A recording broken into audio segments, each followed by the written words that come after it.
Okay. Well, first of all, I want to thank you all for coming out in the cold to this event today. We've got an exciting program. And first I want to thank the Committee on Studies in Women's Gender and Sexuality at Harvard College that was sponsoring this event with us. We're doing a lot of event promotion. I'm really excited to have them involved. And for those of you who don't know me, my name is Christina Bain, and I'm the Program Administrator for the Initiative to Stop Human Trafficking at the Carr-Ryan Center. And today it is my distinct pleasure to introduce someone who has really written an incredible book. And if you have not picked up this book and you're interested in this topic, you must read it. It is my favorite book right now. And this is it. And it's available at the Harvard Coop. And it's absolutely fantastic. And the research that our speaker today has done is very, very unique in the field. It's something that I've never seen before. And we're so excited to have him. Now, our speaker today, his name is Siddharth, and he left a career in investment banking to pursue anti-slavery work. And he's interviewed, he's had 150 interviews around the world with victims and survivors of trafficking. And he has dedicated his life to this topic, which he's going to tell you more about, and also about his research that went into this book. And with that, I give you Siddharth.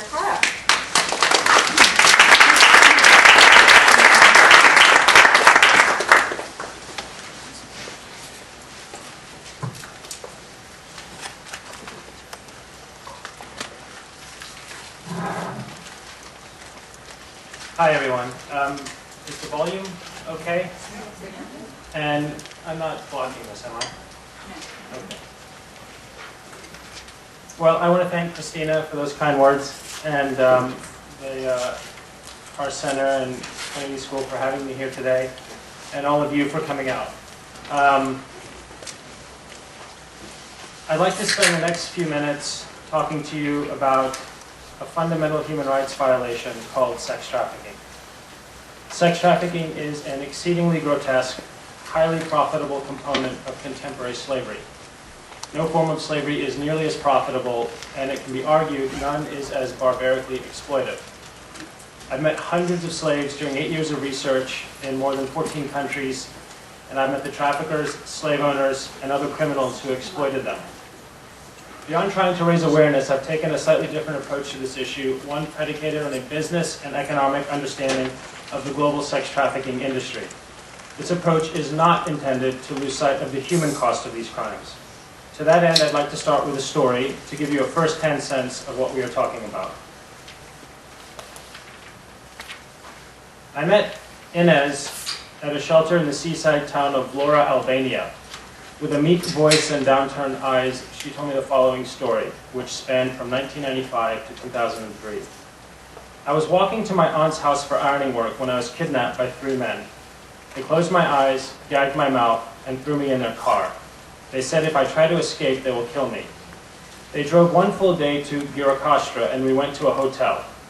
1 man stayed in the hotel with me. He raped me for 2 weeks. After 2 weeks, we went to Greece in a taxi. He paid money at the border, and the guard let us through. From a village in Greece, we took a bus to Corinth. In Corinth, this man took me to a bar where I saw women in sex work. I tried to protest, but the man in the bar took me to the bathroom and raped me one after another until I went unconscious. I worked in that bar for 4 months. Most of the men were very cruel. They shouted at me and would beat me if I did not please them. Whatever they wanted to do, I could not say no, or the pimp would torture me. If I was sick or bleeding or in too much pain, I still had to work. I hated this work. I thought, God cannot keep me here forever, and one day I will be free.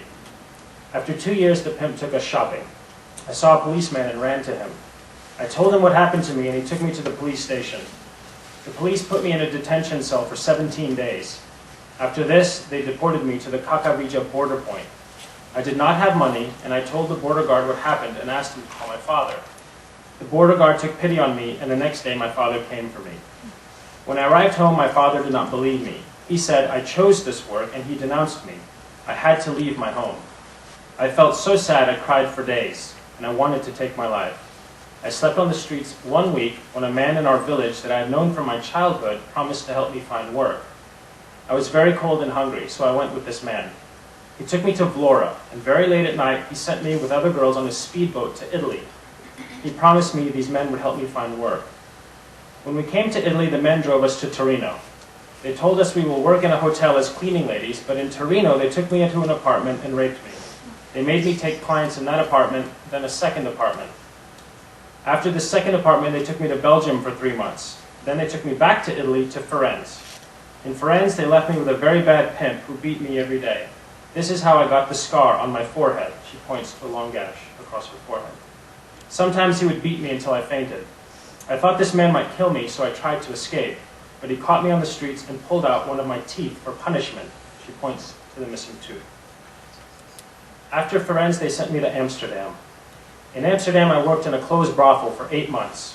One day, there was a police raid, and they seized the girls because we had false documents. The police put me in detention for 2 months. When they let me go, the same Albanian men who took me from Vlora to Italy were waiting outside the police station. I tried to run back to the police, but they forced me to go with these men. The Albanian men took me to Utrecht and made me work in another closed brothel. At this time, I became pregnant. One of the Albanian pimps said I would have this baby for him, and he said he would send me back to the brothel.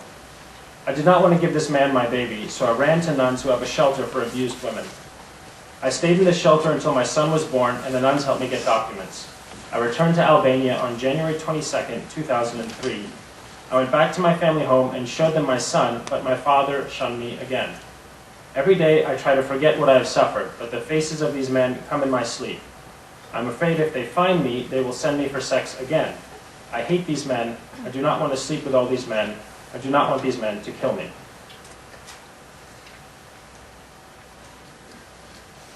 The experiences of Inez are emblematic of the hundreds of thousands of women and children trafficked and forced into prostitution each year. There are a few key points to bear in mind. First, poor or marginally subsistent individuals are highly vulnerable to exploitation due to economic desperation. Once acquired, victims are swiftly broken down through physical and psychological torture. Trafficking victims often undergo multiple stops in several countries where they are exploited, resold, and tortured. At each destination, victims are typically told they must work off the debt of trafficking them by having sex with up to 20 men per day. The accounting of these supposed debts is invariably exploited, involving deductions for living expenses and exorbitant interest rates.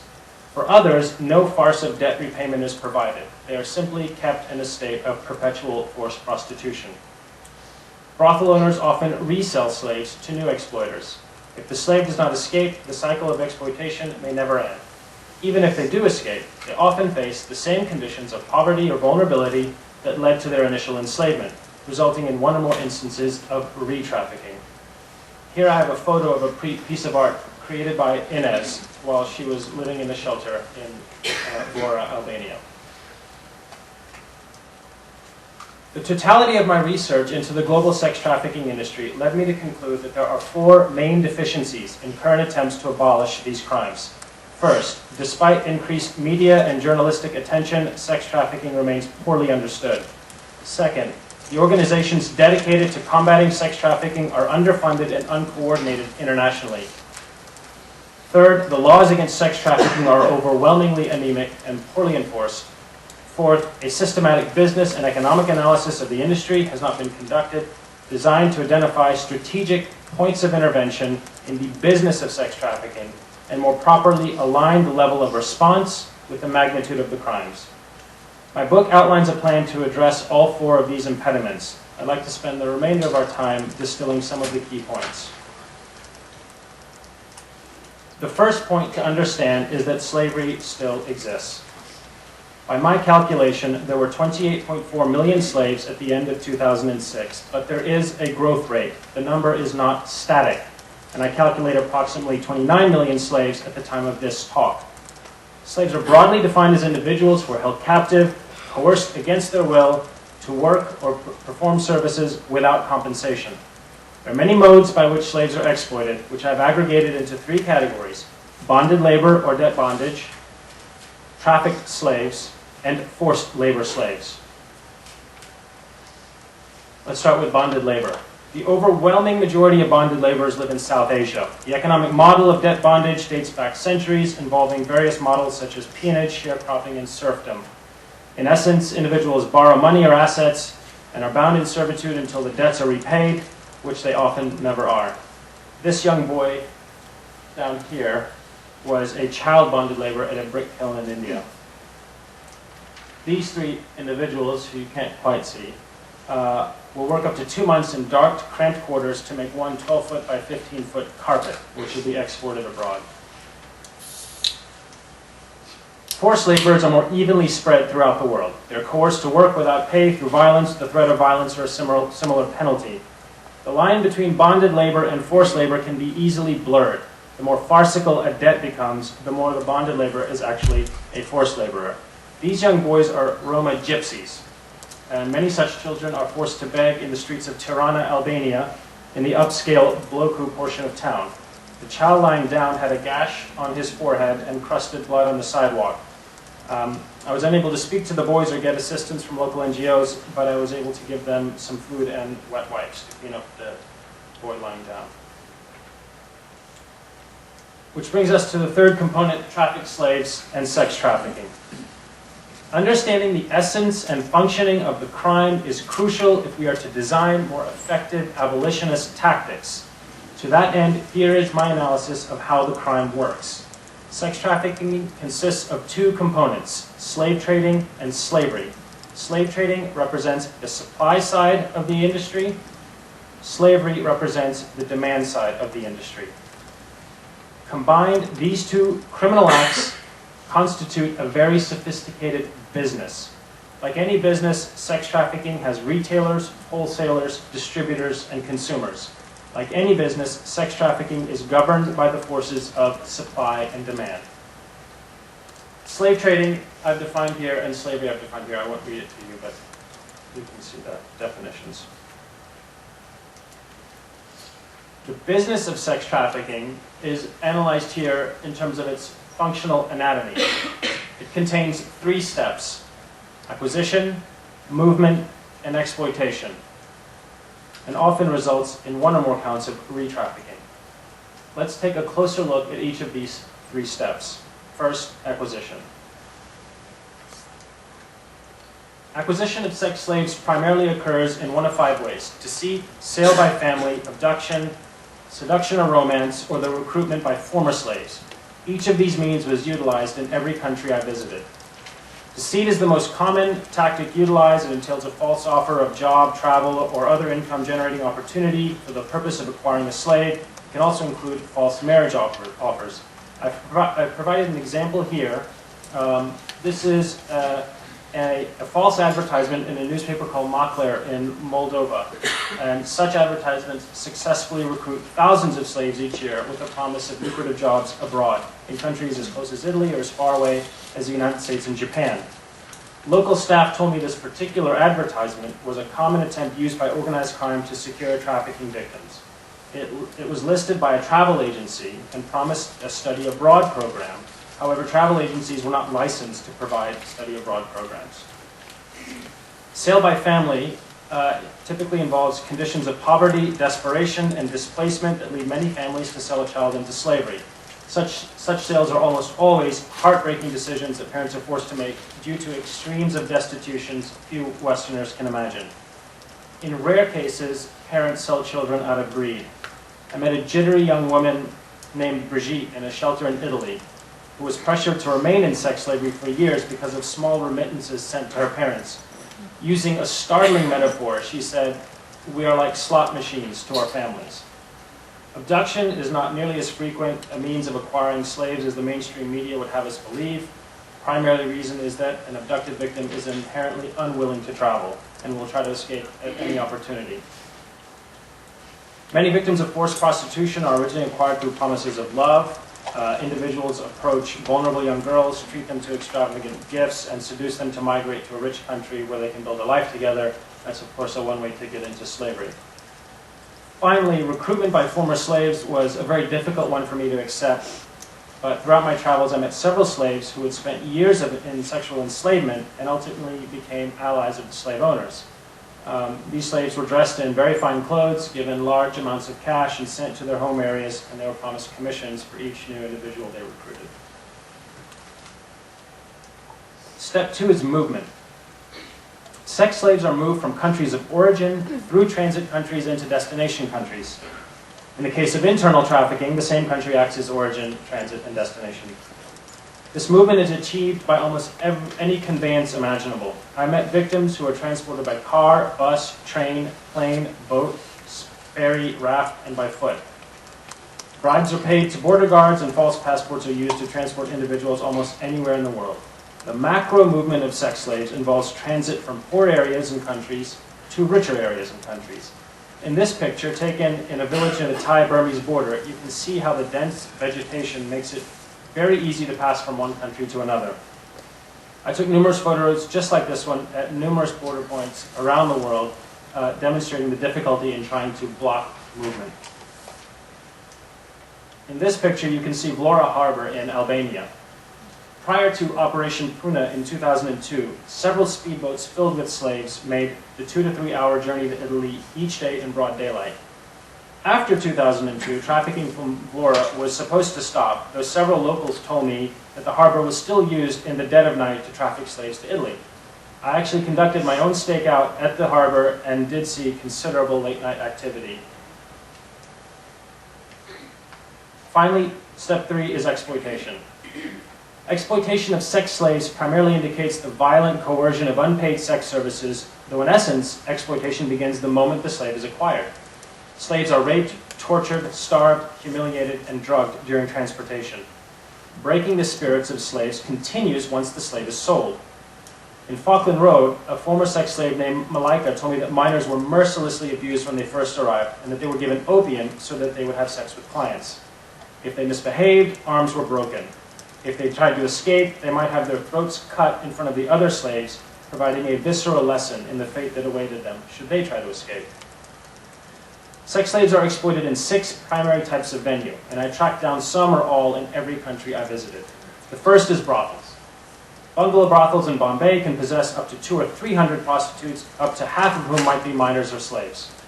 Brothels in Thailand typically hold between 20 and 50 slaves, each awaiting selection behind a pane of glass in a room called an aquarium. Club brothels, or sex clubs, are primarily found in Europe and Asia, such as the one here in Kathmandu, where there are more than 400 dance clubs, the majority of which sell sex with young Nepalese girls. Massage parlors are often used as front organizations for prostitution. In parlors I visited, I was typically led to a back room or up a flight of stairs where young girls were offered. In the parlor pictured here in Chiang Rai, Thailand, I was taken up a flight of stairs to a locked room where several female children were told to disrobe to entice selection. When I turned to leave, the manager offered me her best hard sale, 2 children for the price of 1. Apartment brothels are most common in Europe and the United States. The complex pictured here is in Chisinau, the capital of Moldova, where a young woman named Ludmila was locked inside an apartment and forced to have sex under the threat of torture or starvation. She eventually jumped from the window in order to escape, breaking her wrist in the process. Hotels are less frequently used as venues to exploit sex slaves because the environments are not secure. Prostitutes who work for pimps in hotels are usually former slaves who have accepted a life of prostitution. Similar to hotels, street prostitution offers ample contact with the outside world and ample opportunity to escape, though few ever do. Here on the Via Ormia in Turin, street prostitutes gather in threes or fours every street corner or 2. They are all East European because this is their part of town. Organized crime groups maintain strict arrangements as a sort of territorial lease system throughout the city. Nigerians, for example, can always be found on Corso Massimo d'Azeglio near the Parco del Valentino.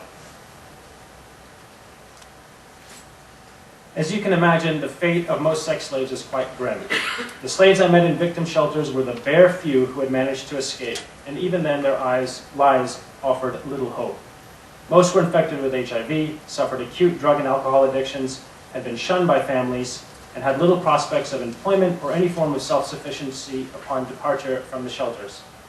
Slaves rarely attempt escape because brothel owners terrorize them regarding the consequences and threaten violence against family members back home. The fates of an increasing number of sex trafficking victims involves re-trafficking 2, 3, or more times, because most victims who escape are forced to return to the same conditions of poverty, domestic violence, or lack of economic opportunity that precipitated their initial trafficking. Many return to the slave traders who originally deceived them in search of a better deal the second time around. Alternatively, many repatriated victims are recruited, deceived, seduced, or abducted into a second or third round of slavery, each time by a different slave trader, just like Inez. Now that we know how the business of sex trafficking works, how do we stop it? Here is the key thesis to bear in mind. The enormity and pervasiveness of the global sex trafficking industry is driven by the ability to generate immense profits at almost no real risk.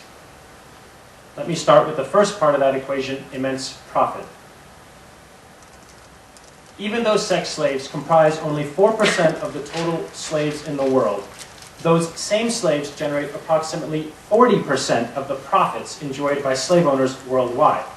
To give you specific numbers, the exploitation of sex slaves for commercial sex generated profits of $35.7 billion in 2007. Total slave profits were $91.2 billion. This makes slavery second only to drug trafficking in terms of global illicit enterprises. Now, compare this approximately $36 billion profit number, that is the slavery component of sex trafficking, to the $600 million in profits that I calculate were generated in 2007 by the sale of slaves to their exploiters. That's the slave trading component. The profit numbers alone clearly identify which component of the sex trafficking industry must be targeted: slavery. Nevertheless, the global community has primarily focused on the movement connotation of the word trafficking, with interventionist policies focused on thwarting movement across borders, which have met with limited result. Here's a little more detail behind these top-line numbers. Note that the average annual profits generated by each form of slavery range from $950 for bonded labor to a weighted average $29,200 for trafficked sex slaves. Forced labor comes in at around $4,500. You can also see the profit margins, 50 to 55% for most forms of slavery, close to 70% for sex slavery.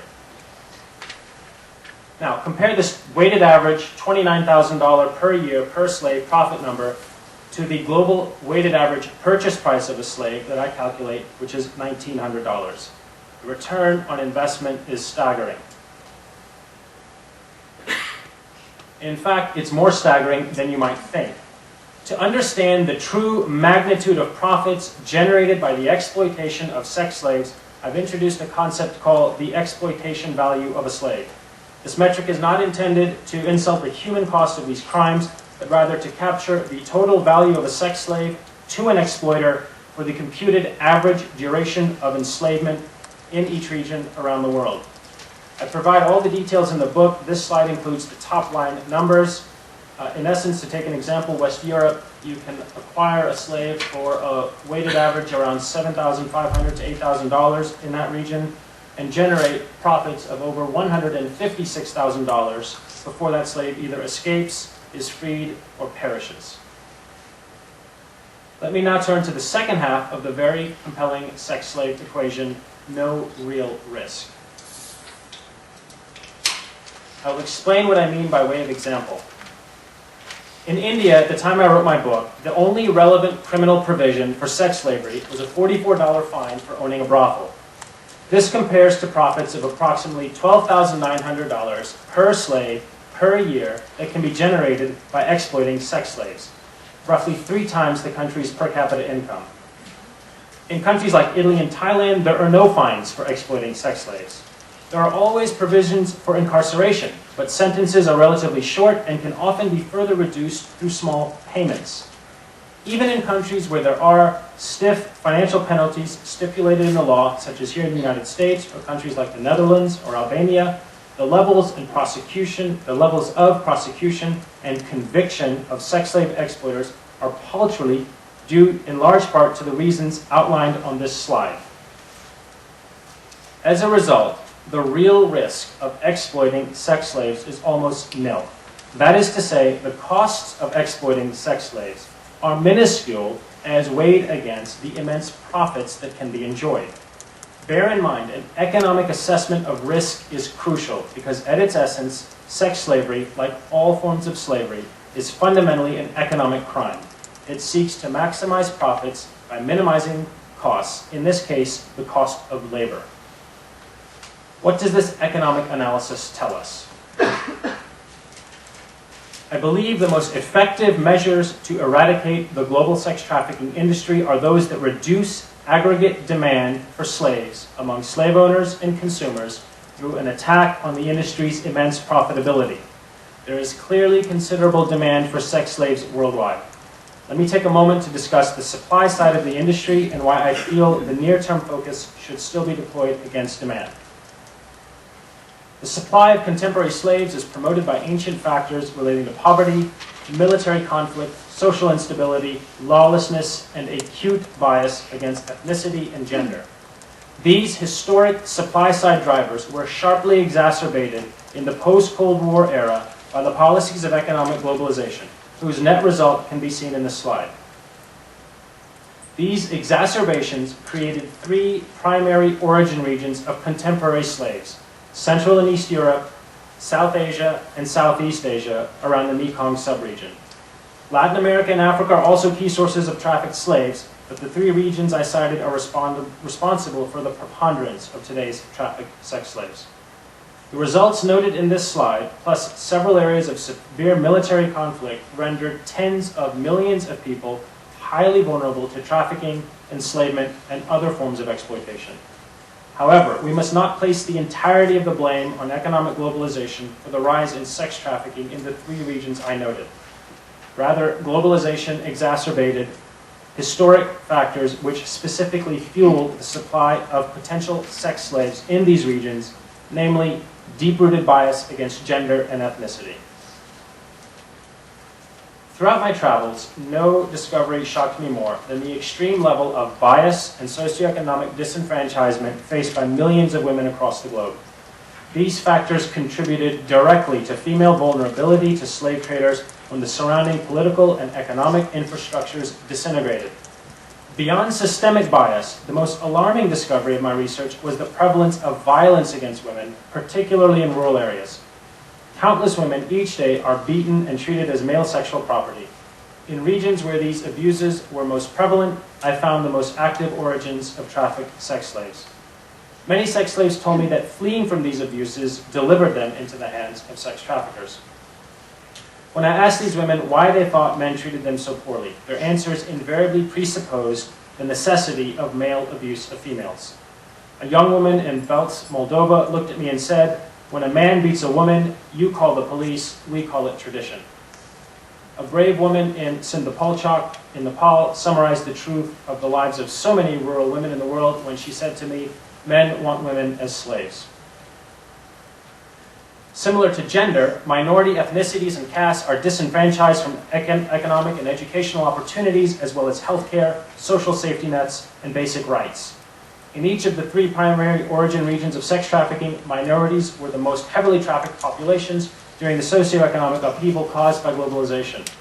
Lower caste individuals rarely found justice when exploited because law enforcement and judicial systems were deeply biased against them. In sum, these global economic as well as sociocultural supply-side drivers of the contemporary sex trafficking industry will require considerable long-term efforts to redress. However, we do not have to rely on supply-side measures to severely impact, if not virtually abolish, sex trafficking. Remember, for any industry to survive, it requires two forces, supply and demand. Fortunately, the demand side of the industry is highly vulnerable to disruption. The demand side of the sex slave industry can be isolated to three market forces. Number one, consumer demand for commercial sex. Number two, slave owner demand for maximum profit. Number three, consumer demand for lowest retail price, or the price elasticity of demand. Having already discussed point number two, profit, let me focus on the two components of consumer demand, number one and number three. There could be no sex slave industry without male demand for commercial sex. While the sex trafficking industry is directly driven by male depravity, greed, and sexual violence, I also believe that the preponderance of males do not condone these vulgarities. I have little confidence, however, in efforts intended to elevate the sensitivity and morality of such individuals. Accordingly, I think the focus on consumer demand should be deployed against its economic drivers. A crucial revelation during my research was that without fail, in country after country, the retail price for commercial sex acts was decreasing across time due to the increased use of slaves, in most countries by more than 50% across the last decade. Slaves afford a virtually nil cost of labor. Labor is invariably the highest cost component to any business. With a drastically reduced cost of labor, total operating costs are substantially reduced, allowing the slave owner to lower retail prices. This essential economic formula made me wonder, just how little does the retail price for commercial sex from a slave cost? In every country I visited, I calculated the numbers of hours of work at that country's per capita income it would take to purchase 1 hour of sex from a slave. Considering demand for sex services in relation to the numbers of hours of labor required to make the purchase is appropriate, because as Adam Smith pointed out, labor is the real measure of the exchangeable value of all commodities. The real price of everything is the toil and trouble of acquiring it. The results of my calculations varied from 1.5 hours to a little more than 2 hours of labor to purchase 1 hour of commercial sex. It is crucial to remember, a decrease in retail price functions the same as an increase in consumer income, allowing consumers to purchase the same product more often, or new consumers to purchase the product where they could not afford it before.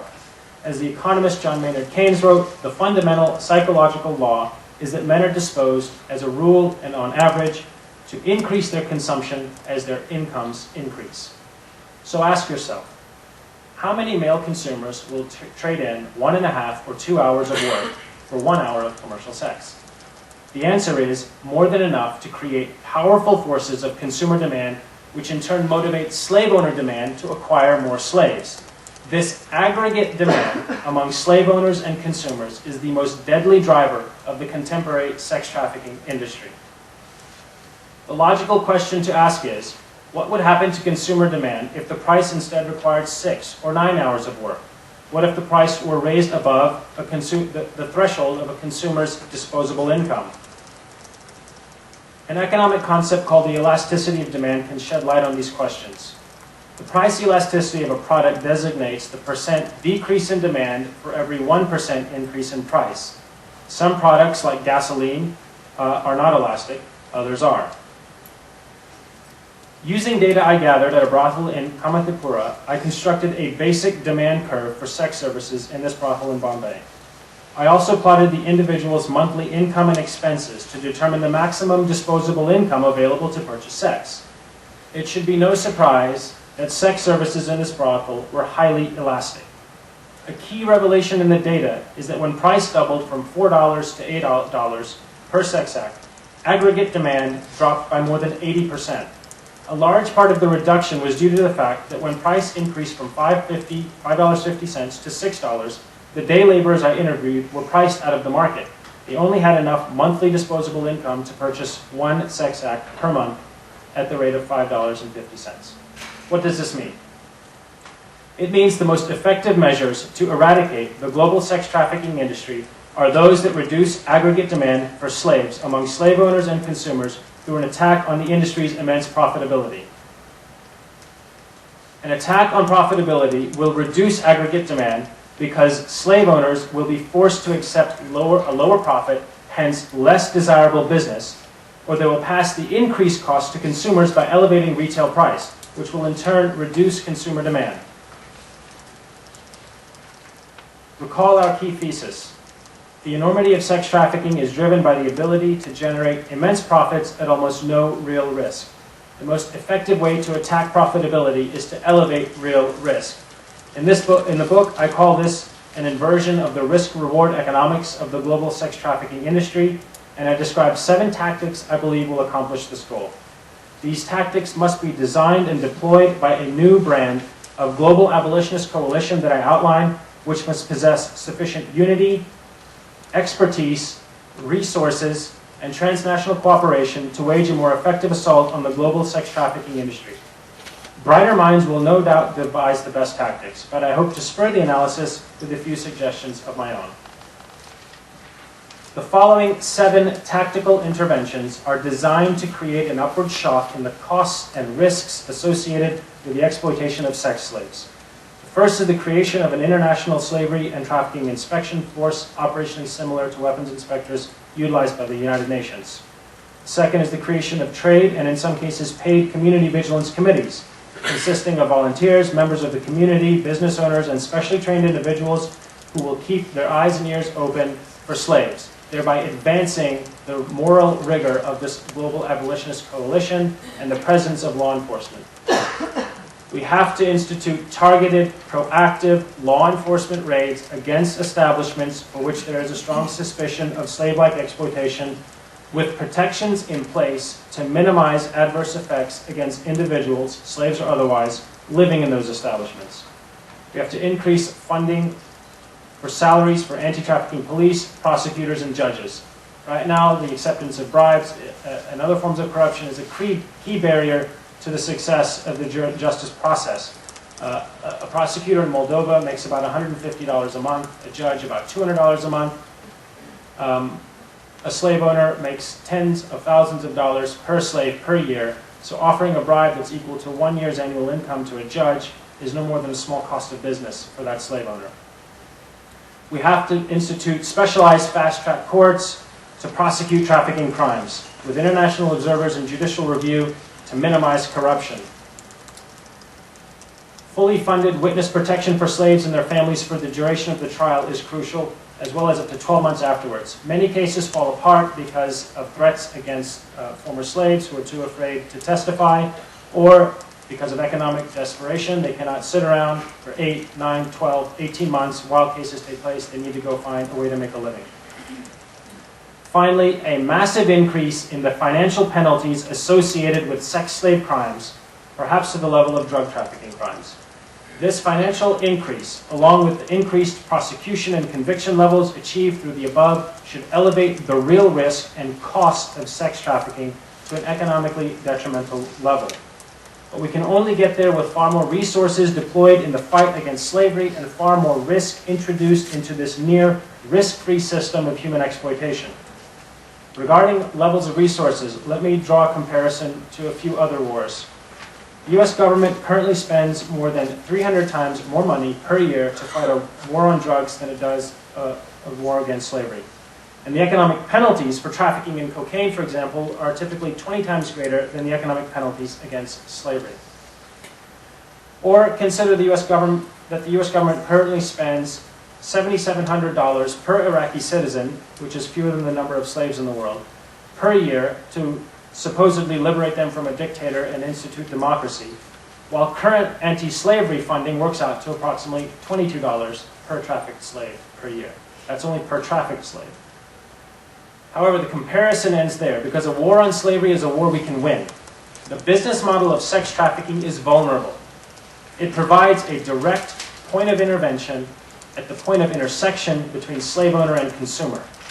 These individuals must interact in relative daylight in order to conduct the millions of daily transactions responsible for the industry's immense profitability, which is why bribery is a chief tool utilized to secure transparent, easy-to-access operations.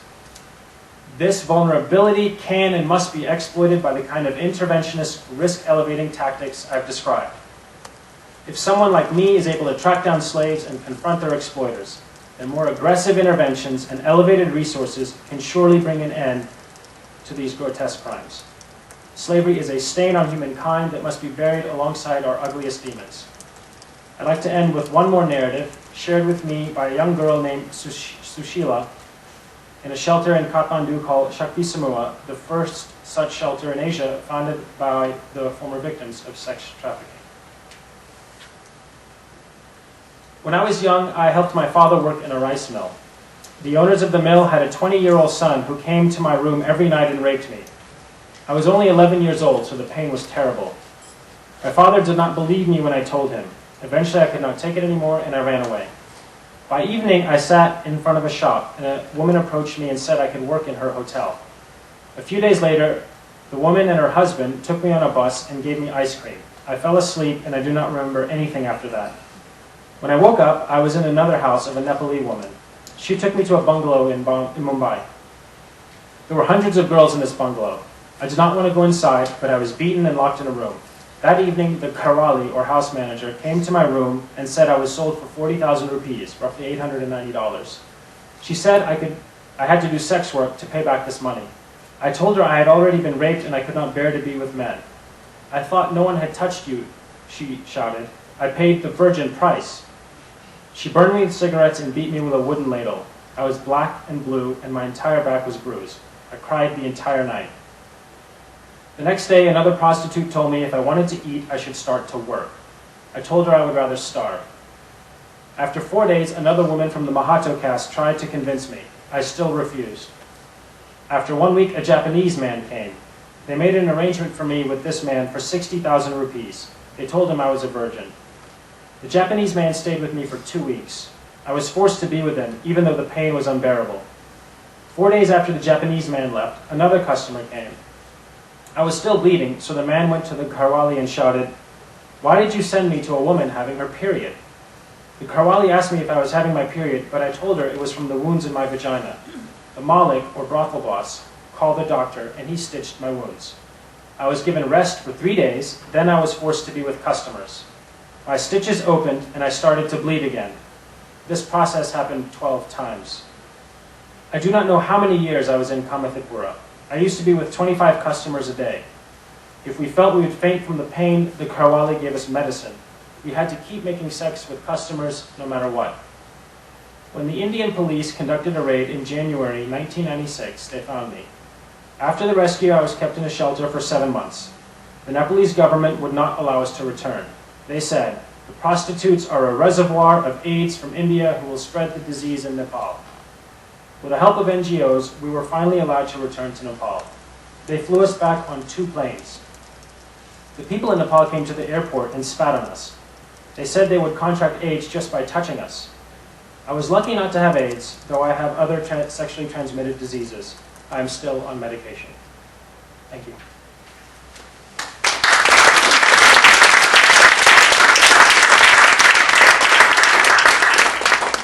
Well, now I'm sure you may have some questions and comments about the incredible experience that Siddharth has been on, and I think if the world had about 30 of you alone, we could make such an incredible difference.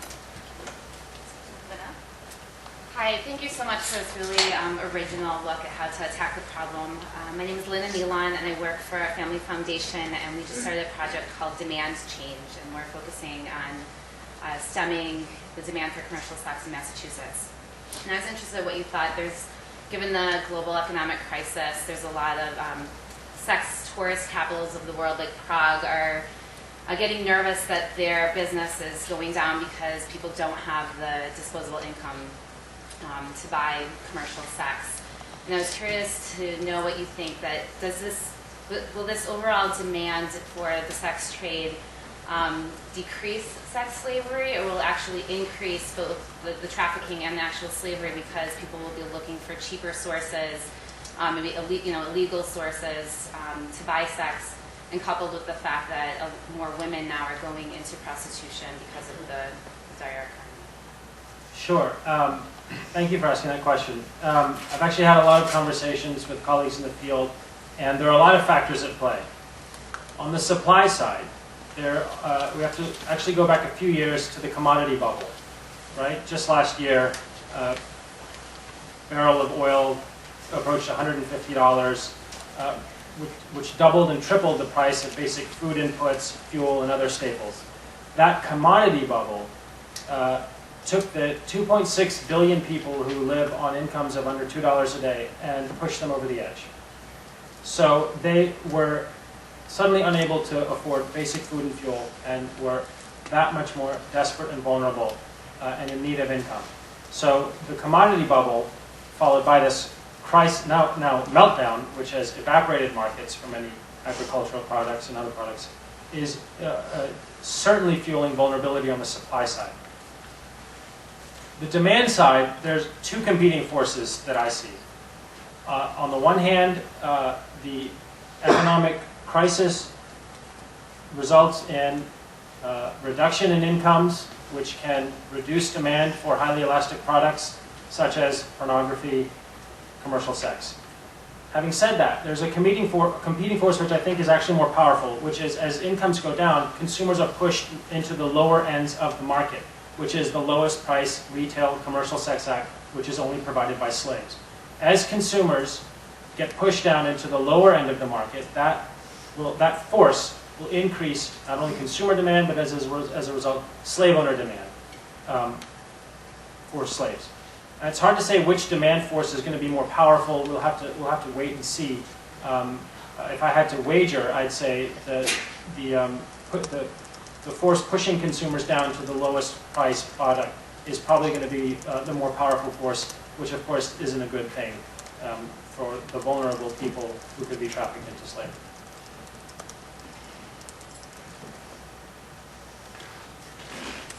Hi, my name is Siddharth. I'm from South Korea. I'm a graduate student here, and I used to also work with trafficked women in Korea who worked in brothels as well as in base areas.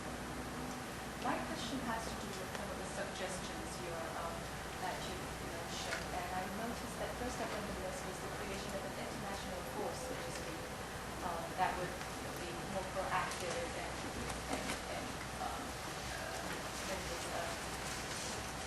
And I was wondering, and you made a lot of comparisons with how the authorities are cracking down on the drug issues and how trade works on the slavery side. And then I think the closest equivalent that I can think of is like the UN peacekeeping force or some sort of military force, and then they don't exactly have a good record of staying away from all those things. And so I think this is very different from the crackdown on the drug thing, because it's just these very not authorities, but the very forces we're talking about who are very much prone to sex, to becoming consumers in one way. So how do you think what are your plans for tackling that very issue and trying to create some sort of global consensus to create a mechanism to tackle that? There's certainly no silver bullet here.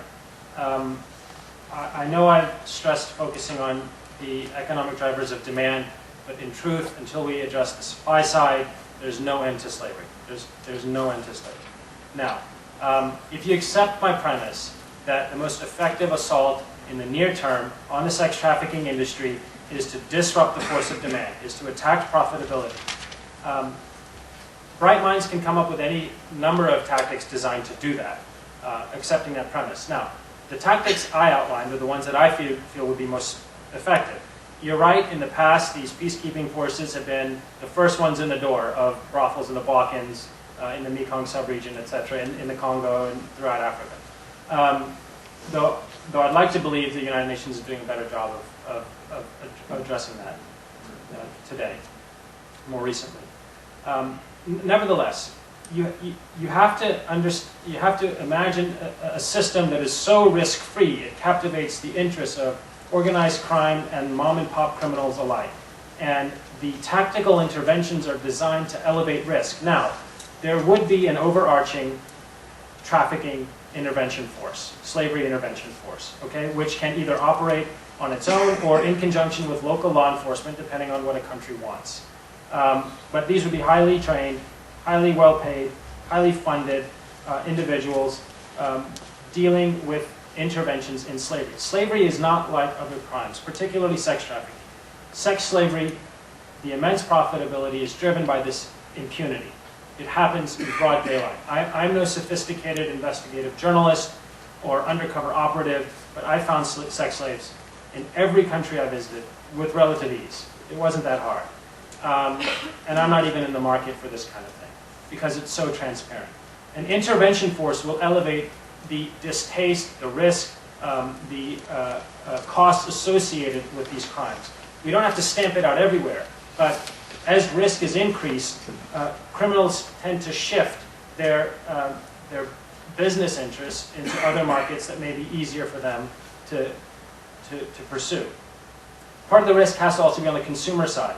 You may decide that a policy such as in Sweden, criminalizing solicitation and putting major fines in place for potential consumers, is a crucial aspect of elevating the risk associated with consumer demand. I describe a two-part coalition that requires about $400 million a year. It sounds like a lot, but we spend $1.5 billion per day on defense. So if we can go without defense for 3 days, we can fund more than a decade of this type of coalition. So $400 million, about 80 or 90 million of which goes into one unit, which would be a globalized system of NGOs dealing with slaves, former slaves, current slaves, and more robust protections for them. The rest of the money goes into this interventionist force, designing and deploying the tactics required to elevate the risk and cost associated with slave exploitations, with protections in place, of course, to minimize some of these possible negative outcomes, i.e. Frequenting of these establishments even when you're supposed to be intervening. Hi, it's Stephanie Sanchez, and I'm an alum of the mid-career MPA program here. And my friend and I just went to see Slumdog Millionaire yesterday, which is sort of interesting in that it's a mainstream media way of it also bringing this issue to the forefront with human and sex trafficking. So I was interested in two parts of the story, which is one, your personal experience of trying to intervene, because I imagine you were unwelcome, to say the least, and threatened many times. And then secondly, with Sushila being rescued by the Indian raid that occurred, what motivated the enforcers? It was Indian police that actually did the raid, and why did that come to bear? I'm going to work backwards on your comments because the second point dovetails so well in the point this question is other person raised. That raid in 1996 remains the only one of its kind in India. It freed close to 500 sex slaves and minors, which is why they needed 2 jet planes to fly them back. Okay? So, and it resulted not only in the liberation of these 500 slaves and minors, but also a group of individuals who went and, because of their freedom, created a shelter to assist others like them. So tremendous positive benefit from something no more simple than a well-conceived, non-corrupt intervention in a couple of brothels in Bombay. But it hasn't happened since then. So that's, again, to the point of direct intervention, proactive raids with protections in place to minimize adverse effects on slaves who are already traumatized is crucial. It's a crucial step. And once this is happening globally, regularly, I fundamentally believe that we will see the very near-term eradication, if not severe dismantling, of the essential economics of sex trafficking, sex slavery. My story, in terms of how I came across this. Briefly, I was put together a project with some other students when I was an undergraduate at Duke University to volunteer in refugee camps in the former Yugoslavia, so the mid-1990s. And I spent one summer in this refugee camp and came across a lot of terrible stories, as you can imagine, some of which involved tales of Serbian soldiers who would go into villages, execute the men, round up the women and young female children, and traffic them to brothels across the Balkans. So this is the first time I came across sex trafficking in the mid-1990s. I was haunted by these stories for many years, really didn't know what to do with them, and by the summer of 2000 I realized there was not an adequate level of understanding and research of these crimes, and with my particular background in business and more recently law, I felt that if someone can really grasp the numbers here and give us reliable data and a reliable understanding of the magnitude of these crimes, we can design more effective interventions. The absence of reliable data is, in my mind, a key driver of why there's such a misalignment in our response. There are numbers that are just thrown out there, so many million slaves, so many $1 billion, but who knows? We're not sure where they come from, and there's been no transparency in terms of a calculation of them. So I tried to build a bottom-up economic and financial model of all forms of slavery, country by country, region by region, across the world, so that it would be transparent. Not to say this is the answer, but people can look at it, build upon it, refine it, agree, disagree, or whatever, but at least we've got a metric that's analytically defensible that we can use to say, okay, here, in this part of the world, there are this many of these types of slaves exploited in this way, generating these types of profits, and here's the economic and business model of how it happens. Now, with all that information, design the intervention. So I've started with sex slavery, and I hope to move on to other forms of slavery, starting here, because I feel it's so grotesque, and because, as I said, 4% of slaves, 40% of the profits.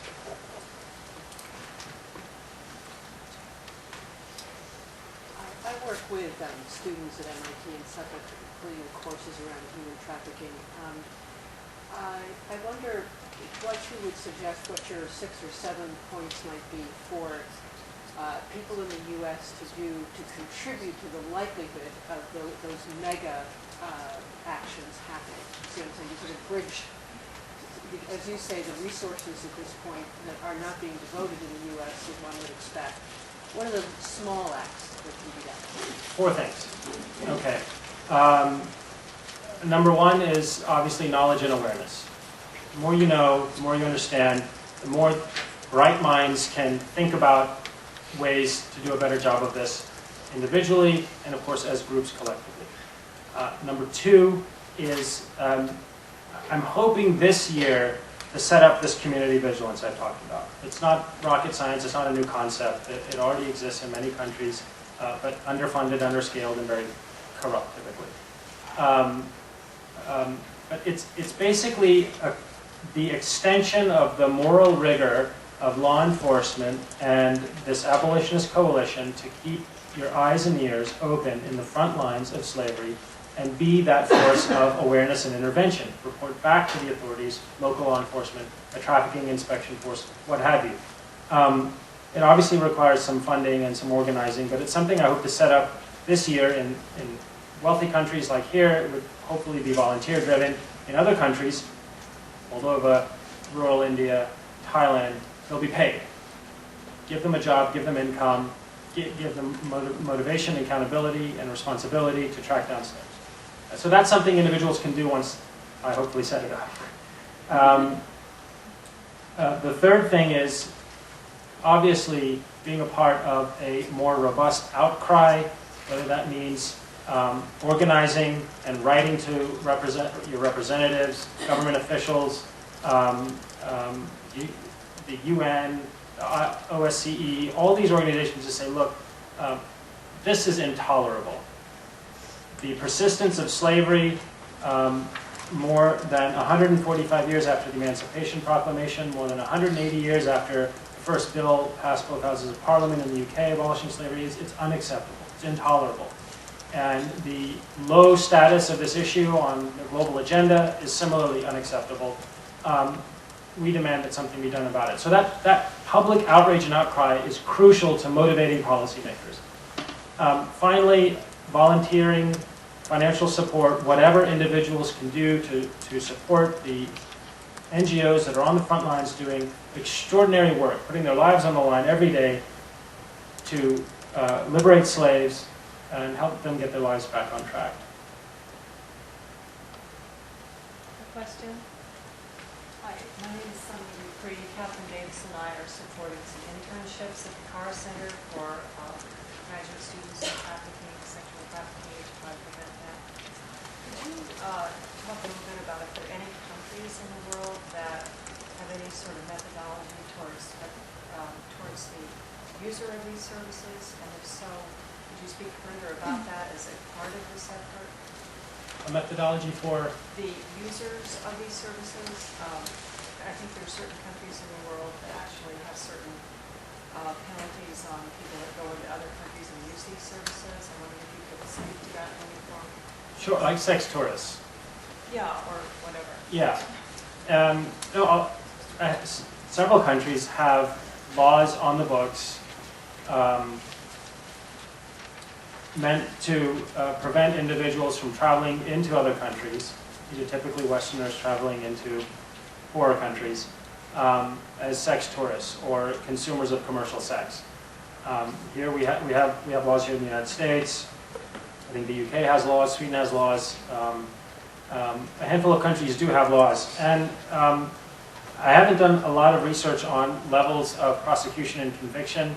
I know there have been a handful of prosecutions and convictions here in the U.S. of men. I think so far they've ranged in ages from 30 up to about 80 years old of individuals traveling into developing nations to purchase commercial sex, usually from minors.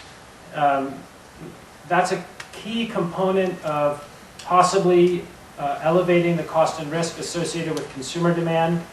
But again, it's about elevating levels of prosecution and conviction, awareness and resources to really, I mean, with like organized crime level sophistication, investigate and crack down on these types of violations.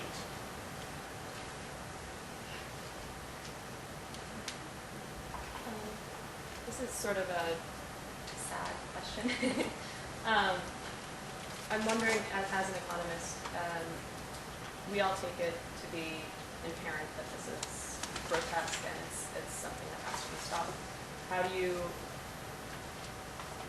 is it not necessary to model the costs of slavery to a country to prove to a country that it is worthwhile to invest in law enforcement, invest in all these things, in an intervention force?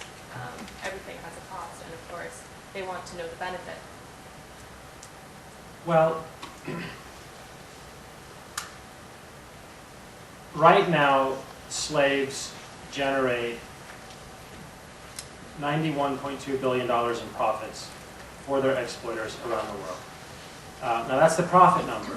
Revenue number is over $150 billion. Okay, so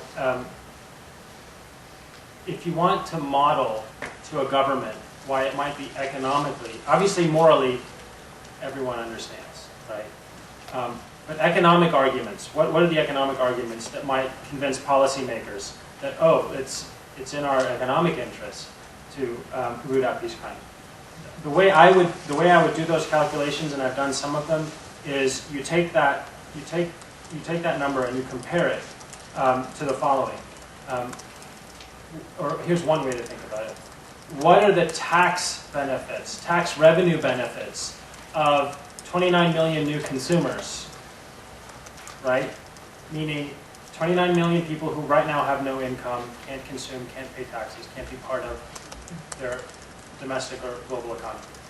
What are the benefits? What is the accrual to you, local government, of these individuals not being slaves, being people who are paid wages, who then pay taxes, who then consume products and services, albeit at a, for the most part, probably relatively low level. And you could go country by country and figure that out and make an economic argument. You can also make a remittance-based argument. There are tax revenues associated with remittances that governments collect. So that adds to the pie of what you're showing makes sense economically to a government vis-a-vis focusing hard on liberating slaves and introducing them into the their local economies. That's where I'd start.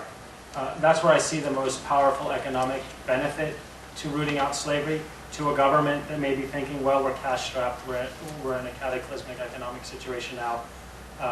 Oh, is there a way for us to make money by liberating slaves? Okay. I mean, as coarse or sad, you say, as that formulation may be, it's one arrow I'd add to the quiver, along with moral outrage, into making that argument, for sure.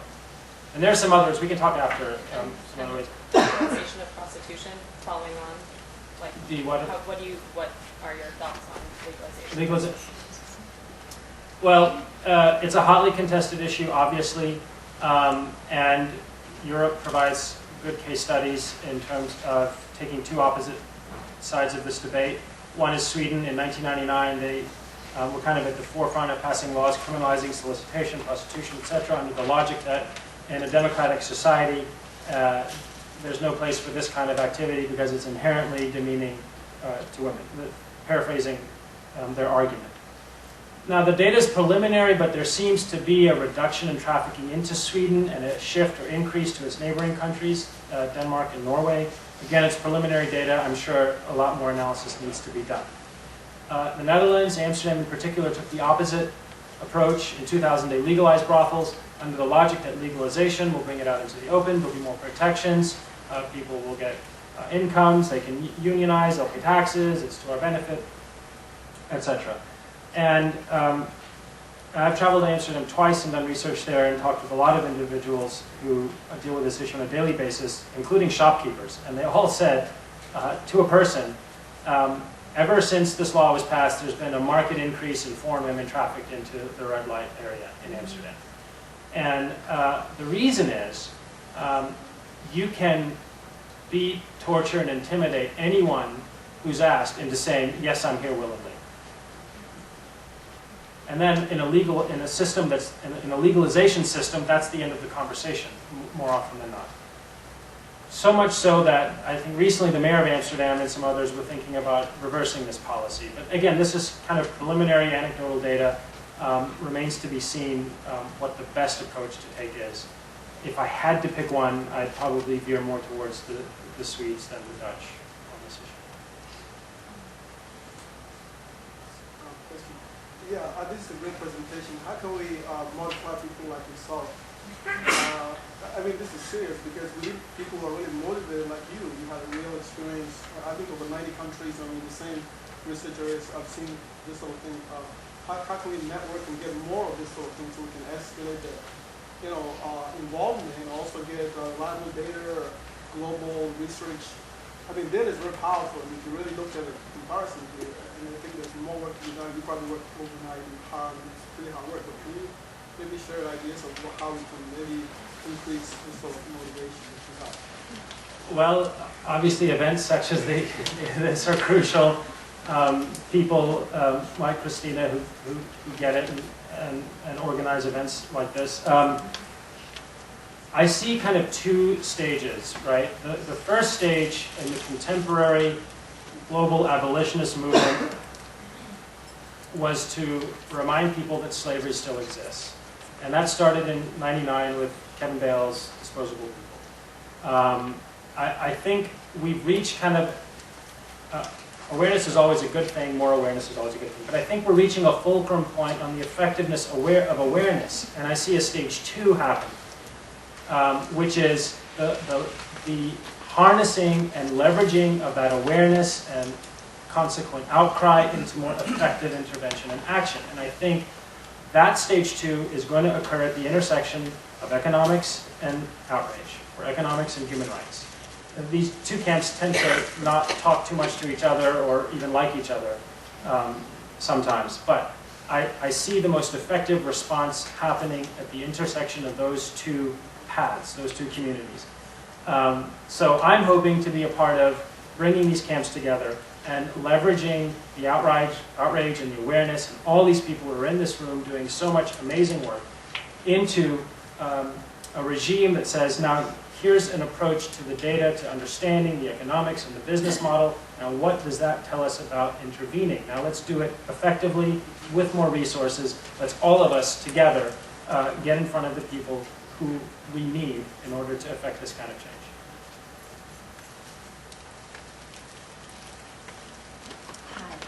My name is Amy. No, go ahead, and then I know you've raised your hand a few times, so we'll go to you next. Hi, my name is Amy. I'm a student here at the Kennedy School.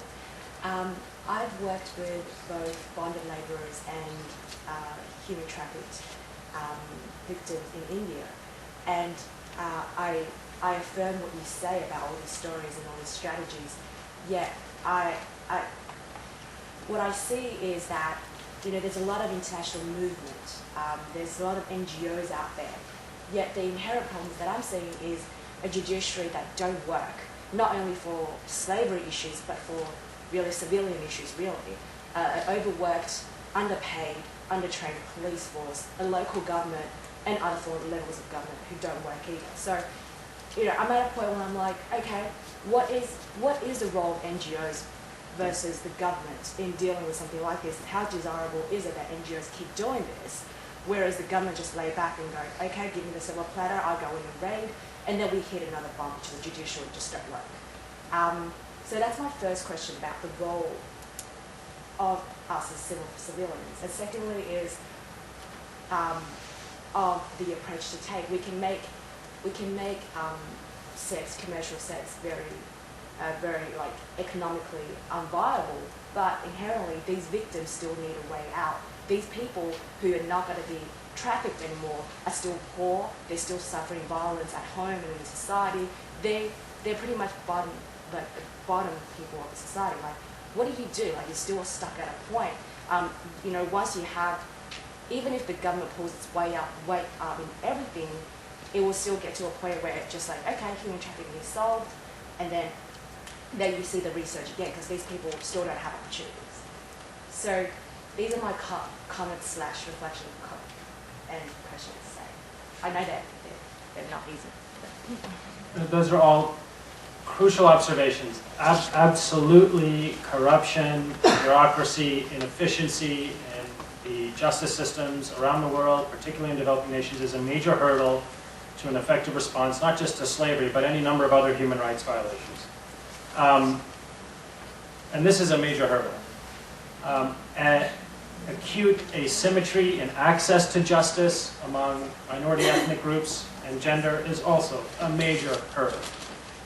These are long-term systemic flaws, some systemic deficiencies that have to be redressed. Absolutely, you're absolutely right. I think we don't have to wait around. We can make a tremendous impact now, on slavery by focusing on the economics of demand, but efforts need to be undertaken to redress asymmetries in the justice system, which is why I call for these unique or more specialized fast-track courts focused on not just sex trafficking, but other slavery crimes. And you could set up similar regimes for other human rights violations, where you really funnel these cases, these prosecutions, into a system, into a focused system, which has international observers, which has judicial review to make sure corruption is minimized. And if you do that, if you increase the efficiency, the speed, and the resources devoted to unique courts, specialized systems of justice, focused on particular aspects of a human rights violation, slavery, etc., I think you can mitigate much of the corruption-based impediments in the justice system. It's not a panacea, it's not a silver bullet, but it'll bring us a long way towards elevating cost and risk. And we don't have to get to the finish line, but if we get far enough, I think we can make a tremendous impact on these crimes. Nevertheless, there are still tremendous supply-side hurdles. As you said, these individuals are often still faced with conditions of poverty, lack of economic or educational opportunity, a complete absence of access to basic rights. And there are a lot of organizations dealing with these supply-side barriers, and they're typically resource constrained. And part of this global coalition that I'm outlining includes a massive increase in funding for the good organizations that are doing this type of really good work, particularly on the economic development side. Giving individuals a source of sustainable income, assets, whether it's microcredit or other income-generating opportunities, is crucial to diminishing the supply side of so many contemporary human rights violations. And resources are the key and fundamental barrier to a more broad-scale microcredit or global economic development initiative. And I've got some ideas that I think I maybe touch on in footnotes about how to utilize kind of capital markets, maybe not right now, but later, capital market systems to be a resource for funding for this kind of scaling up of economic development, microcredit, and other initiatives that would help the world's poor who are so vulnerable. You had your hand up several times. I'm Karen McLaughlin. I'm the director of the Human Trafficking Task Force in Massachusetts. It's a group of about 40 or 50 agencies, NGOs, victim services, inmate systems, and law enforcement across very many jurisdictions, local, state, and federal. I first want to thank you so much for the courage you've shown and for your very thoughtful work. And we can't say enough about wanting to help promote that work in the interest of all trafficking victims. I want to thank Christina for her vision and putting this together. I want to first invite you to try to pilot test a lot of this in Massachusetts. We have an extraordinary brain trust right in this very room, but I could probably point out of the members that are here, just extraordinary people. Alicia Wynn just left. She's trying to promote a new economic, job-oriented human trafficking for human trafficking victims. And I think, you know, we owe it to the world because of our abundance of resources, both human resources and our, you know, being in this great state.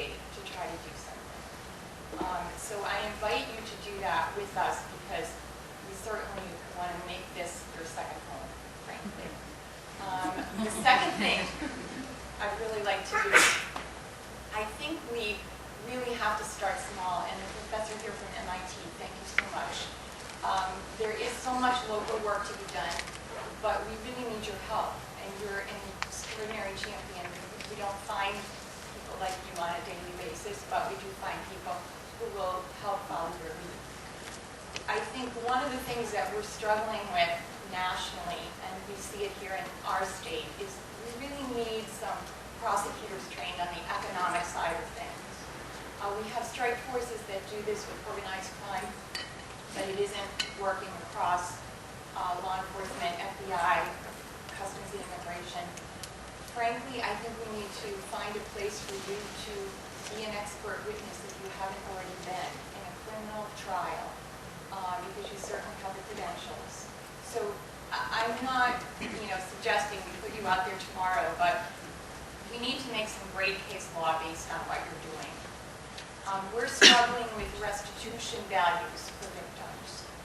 We have an extraordinary person in our state, in the Department of Labor, who has put dollars to restitute victims for sex trafficking. We're very good on the labor side with labor bonding, but we're not very good on the restitution side for sex workers, sex trafficking victims. So what we're seeing is a real need for the economic and increased interest in the economic issues. I also want to just talk to you for a second about our intelligence in the international arena is showing that they are onto this issue of people trying to enforce more brothel raids, doing some of the work that Michael Shively is doing on the demand side of things and penalizing that. What we're seeing in some, and it's been written about in the New York Times, some owners of brothels are now offering to have free sex, and they videotape it and get money from the pornography industry, put it on websites. So could you talk a little bit about, since we're the largest single consuming nation in pornography, 40% of the world's pornographers reside here exporting their product, but also 40% of the consuming nation, about the linkages between pornography and what you're seeing in the sex trafficking. Well, let me first thank you for your kind words and your invitation to be more involved, which I welcome wholeheartedly. It would be my pleasure. In fact, a few years ago, it occurred to me that it was going to be crucial for me to have a legal background if I'm going to see this campaign all the way through. So I started and hopefully finishing this year a part-time law degree as well. So in terms of designing laws from the economic side, from the penalty side, from the restitution side, I've been noodling on that for a long time. And it's different depending on what form of slavery you're talking about. Very different, in fact. And the tactics you need to deploy are also very different because they have different business models. On the pornography question, this is a hard one. There are such strong linkages between the two industries, slavery and pornography. And pornography does operate on well, not nearly the same profit margin, but a relatively robust profit margin, better than the rest of Hollywood, for that matter. I would like to say there was some very convenient substantiation of some of my arguments just last December when the pornography industry approached the government and asked for $5 billion from the TARP fund, citing a reduction in consumer demand that was sending them into economic difficulty. Now, what does that mean? Okay, it means that we hit an economic meltdown. People lost their jobs or salaries were cut. And what's the first thing to go? Very elastic products like pornography. So much so, and they cited a drop-off in consumer demand. So we have to take their word for it. Maybe they were just being greedy and wanted money. But let's accept for a moment that their statement was correct. There was a considerable drop in consumer demand, which was dismantling their profitability. So they needed a $5 billion bailout, or so they said. Well, the same argument then applies. Increasing costs is the same as, is economically the same as reducing demand. And if that results in a considerable drop in consumer purchase of a product, to the point that the pornography industry was supposedly needing a bailout, it's worth a shot vis-a-vis sex slavery, right? Now these linkages between pornography and slavery are obviously very strong, and more work needs to be done. And the sort of reallocation from commercial sexual exploitation of an individual into pornographic exploitation would maybe be the next step. But I can tell you it's much less profitable, much less enticing, and will, I think, result in lower slave owner demand for slaves. But a lot more analysis needs to be done on that particular point.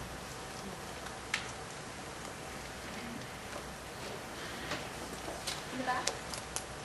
Yep, you. Yes, you.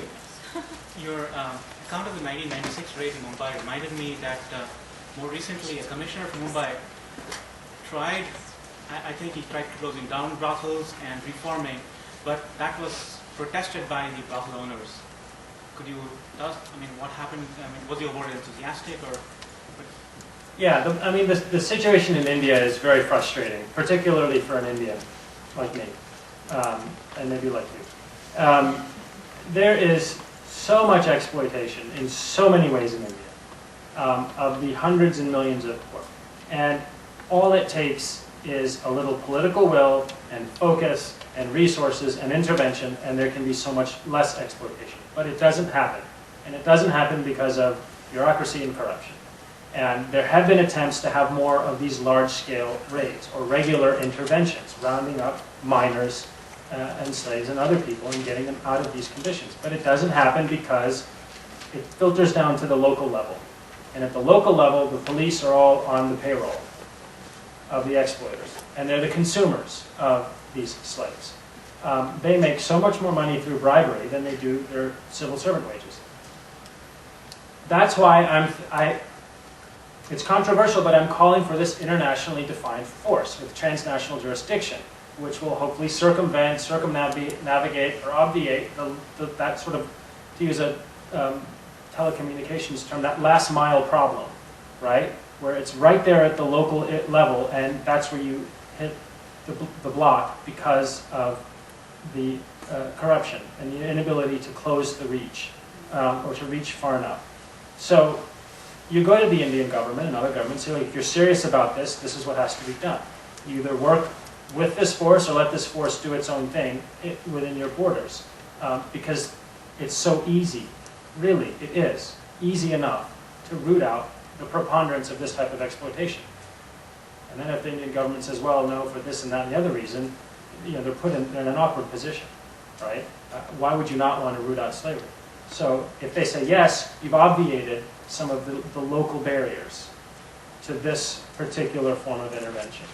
And you do these raids, and people like Sushila, or I call her Sushila, get free and can do wonderful things with their lives, hopefully, afterwards. Okay, the time is, oh, did you have one more? One more. Okay, Jim. I'm Jim Levine, a second-year law student here, and done some work in Israel on human trafficking. And I was curious if any of your experiences or research has focused on public health effects or related. I wonder if the costs, not only can be increased financially, as you're suggesting, but through better understanding of the public health risks and whether that might motivate governments to be active, and to what extent that's something that you think should be focused on. This is a great tie into the question that was asked earlier about how do you make the economic argument, and one that I forgot, thank you, is from the public health standpoint. I've done a lot of research on this issue. Obviously, there are tremendous public health issues relating to sexually transmitted diseases, HIV in particular. The infection rates increase as a result of the increased use of slaves who are told to do whatever you say. And more often than not, that's commercial sex without a condom. Okay? So HIV rates have increased in many of these countries, Thailand, India, Central and East Europe. There is a tandem in the line between increased use of slaves and increased, there's a linear relationship there, a relatively linear relationship. And that presents costs to an economy, right? Healthcare costs, which can be greater in some countries and less in another. And you can quantify those and add those to the economic benefits associated with rooting out sex slavery. And you may extend that argument into prostitution as well, for sure. But surely you can make that argument vis-a-vis slavery, where HIV rates are particularly high. Do you think there's any potential in terms of the consumer demand for that playing a role? I remain to this day mystified by the insistence of consumers, and I hear it everywhere I go. Insistence of consumers who migrate towards slaves to have unprotected commercial sex. I don't get it, because they're taking a risk, and they go home and they pass HIV on to their wives or girlfriends or whatever. I've even tried talking to consumers about this, and I still don't understand. I just don't understand it. It's a level of personal risk-taking that makes no sense to me. Maybe it's part of their moral, ethical framework. I think awareness and education efforts of the risks have had some result, some limited result, but I mean, it just doesn't make sense to me that consumers insist, particularly when buying a slave, that they have unprotected commercial sex. I think for someone who's buying a slave, to say it's maybe their moral or ethical framework is puzzling to me.